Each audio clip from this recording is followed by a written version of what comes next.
I wanted this section to talk about liability, and in some ways this is a bit of a summary of what we've talked about already.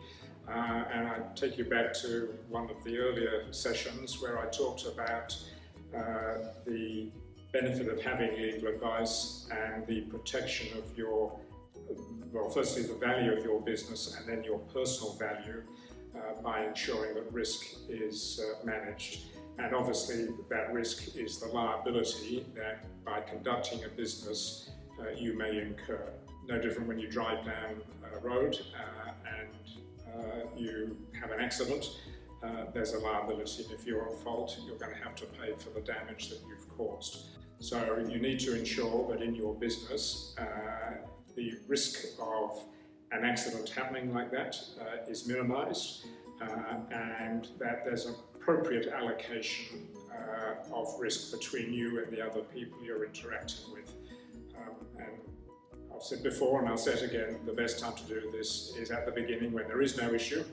Once something's gone wrong, it's going to be too late. And so it's a matter of doing a risk assessment, analysis of what the risk is, and it may be the case that you're willing to assume that risk because the benefits are so strong. But obviously if you can manage the risk, reduce it, then you should do so. And we'll talk a bit about how we will do that. So I think the first thing is making sure you're getting advice.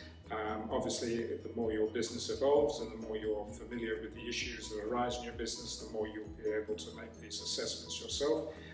But having a lawyer, and lawyers are by nature a negative, pessimistic bunch of people, and we'll always be looking at the worst outcome. So it's good to have that point of view to temper your entrepreneurial enthusiasm, but it's ultimately you to make the decision. You're the one in control of the ship.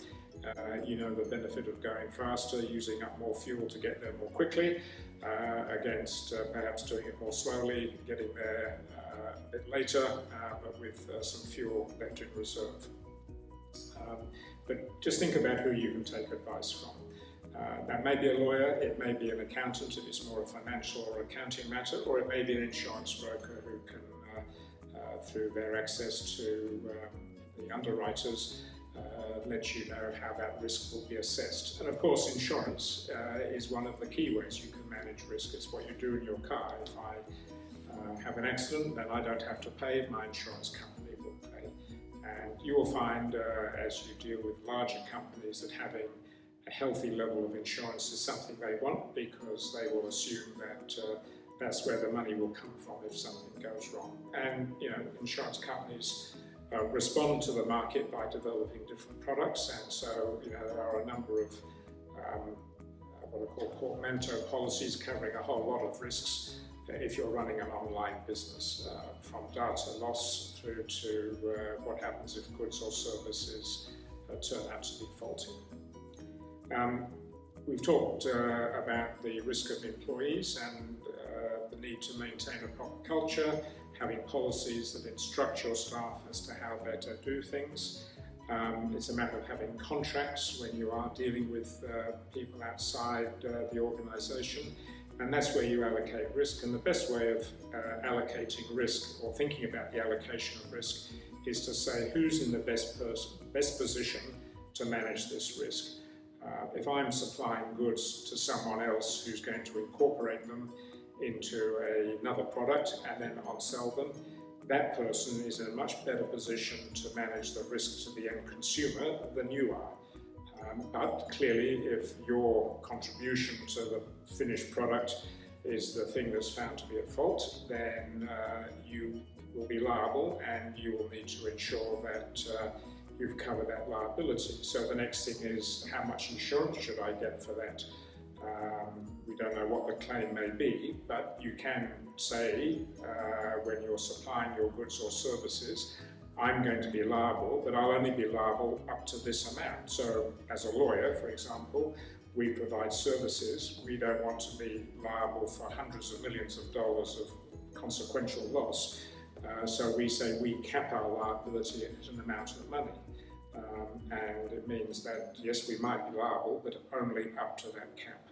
And if that's set up front, everyone knows what the rules are, and the person that you're dealing with can then manage the risk of something going wrong themselves. They may take out their own insurance. But the time to do this is at the start. And this all involves management. It's not something that can be left just to chance, and it really can't be something left to junior members of your workforce. It is something that the directors of the company ought to be taking responsibility for and making sure that they've well understood. And when something goes wrong, that's when this will come back to look at the directors' conduct and behaviour. And by not doing anything, then directors are at risk. If the directors have said we did everything possible, we engaged lawyers, we had insurance brokers, we had someone superintending the contract, then they will have done everything possible to manage the liability. Because inevitably things will go wrong, and you want to be able to ensure that if they do, you can jump on it quickly and deal with it, and you know the boundaries of the potential loss that you're going to suffer.